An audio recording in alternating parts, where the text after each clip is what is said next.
Χαίρετε! Πάμε για ένα ακόμη επεισόδιο. Πάμε για ακόμη μια τρελή ιστορία. Για να δούμε τι έγινε λοιπόν. Ώρα αιχμής. Live cooking. Το τηγάνι καίει. Τα αυγά ουρλιάζουν βοήθεια πάνω στο πλατό. Οι παραγγελίες πέφτουν σαν χιόνι Ιανουαρίου. Και εγώ παίζω τέτρις με τα πιάτα. Ο κόσμος πεινάει. Το ξενοδοχείο έχει ξυπνήσει ταυτόχρονα. Λες και έδωσαν σήμα.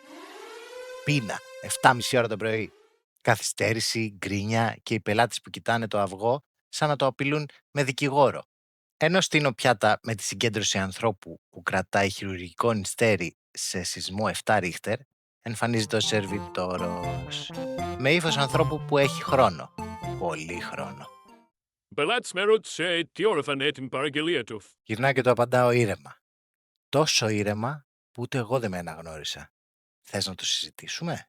Και τότε, με θράσος και ύφος, ένα ύφος, μου απαντάει «Ναι, θέλω να το συζητήσουμε». Στο μυαλό μου γυρνάει «Θέλει να το συζητήσουμε». Εγώ με λαβίδα στο ένα χέρι, πιάτο στο άλλο, αυγό πάνω σε αυτό, έτοιμο να γίνει βραστό από τα νεύρα του και αυτός θέλει να κάνουμε meeting. Δίπλα μου ο άλλος μαγειράς γελάει. Όχι χαρούμενα. Γελάει σαν άνθρωπος που περιμένει έκρηξη τύπου ηφαιστείου. Δεν εξεράγινε όμως. Κράτησα επίπεδο. Έγινα ειρωνικός όμως. Αυτό το είδος ηρωνίας που δεν ανεβάζει φωνή, ανεβάζει πίεση. Τέλεια, του λέω γλυκά. Κάτσε δίπλα μου τότε, πιάσε και εσύ ένα τηγάνι, να το συζητήσουμε παρέα. Πάγωμα. Ο μάγειρας δίπλα μου λυγίζει από τα γέλια. Ο σερβιτόρος εξαφανίζεται. Αφού γίνεται όλο αυτό το σούσουρο, μου φέρνει καινούργια παραγγελία. Egg Benedict. Ωραία. Egg Benedict. Ακόμη ένα. Θα το βγάλω γρήγορα. Απλά να είναι με αυγά ποσέ. Εκεί δεν μίλησα.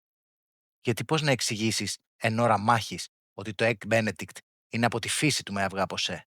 Δεν είναι έξτρα επιλογή. Δεν είναι special request. Είναι σαν να γράφεις καφές ελληνικός με καφέ. Απλά έγνεψα, έφτιαξα το πιάτο με αυγά ποσέ, όπως ζήτησε ο πελάτης φυσικά, και συνέχισα να μαγειρεύω. Γιατί στις κουζίνες δεν σε τρελαίνει η φωτιά, δεν σε τρελαίνει η πίεση. Σε τρελαίνει το ότι εν ώρα πολέμου πρέπει να εξηγήσεις τι διάολο μαγειρεύεις.